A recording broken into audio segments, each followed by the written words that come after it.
made to his ex-girlfriend and singer, Cassie Ventura. Here now with me once again is Susan Constantine, jury consultant and president of the Human Behavior Academy. Susan, thank you for your continued time this week. We're getting closer, right? A jury is expected to be in place by sometime today. I think they have 35 of the 45 needed. What stood out to you so far in these first 2 days?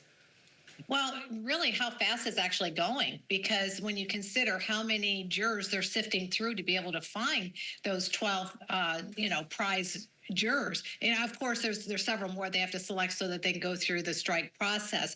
But it actually is moving really quite quickly. The other thing is, too, is that I was surprised about, but not really totally surprised, is that there's so much emphasis on, of course, the sexual assault. So I think that's going to really be a big player, because they're looking for those that have had any sort of triggers or trauma in their past, or have experienced any sort of sexual assault. And, really, when you kind of look at the statistics of that, how often women have been assaulted, it's just alarming. Yeah, it's astounding.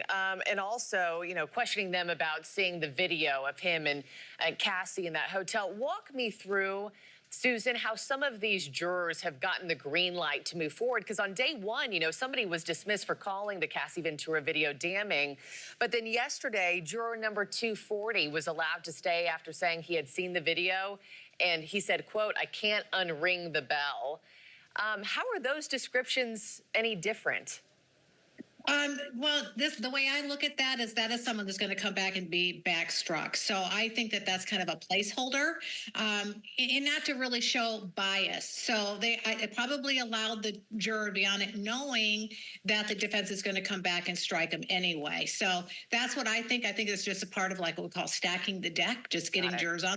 They can deselect those dangerous jurors. Yeah, once they get to the magic number 45. Okay, I see what you're saying there. I asked one of our legal contributors this yesterday, but I wanted your take on it too. At one point this week, Diddy asked the judge for a bathroom break, saying, I'm